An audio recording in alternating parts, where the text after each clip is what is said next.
Totoong tao at natural namang nagsasalita, pero bogus daw? Hala, baka deepfake yan. Hi, this is Teacher David at pag-usapan naman natin ang isa na namang issue ng makabagong teknolohiya.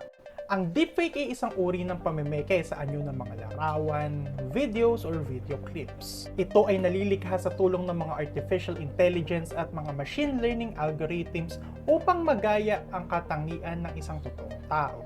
Ito ay pawang kakaiba sa mga fake media na nakikita natin sa social media sapagkat lubhang napakahirap matukoy ng mga ito. Bagamat wala sa Pilipinas ay sadyang napakamapanganib ng deepfake sapagkat ninanakaw nito ang mga mahalagang impormasyon ng isang tao. Maaari rin itong magdulot ng kalituhan sa nakararami. Isiniwalat sa isang report ng BuzzFeed 2018 ang layo ng narating ng deepfake. Panoorin kung paano nailapat ang boses ni Jordan Peele sa isang pahayag ni former US President Barack Obama. But someone else would. Someone like Jordan Peele. This is a dangerous time.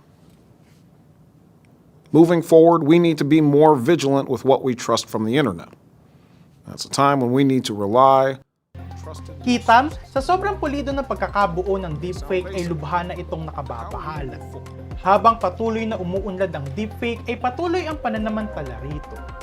Ngunit susulong tayo, may solusyon tayo para diyan. Una, suriin ang kalidad ng video.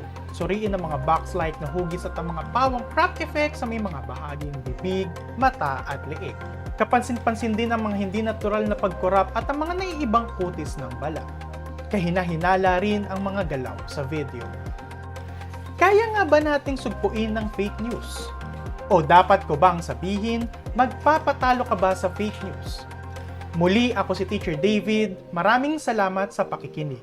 Laging tatandaan na maging mapanuri at parating tumindig sa tama at totoo.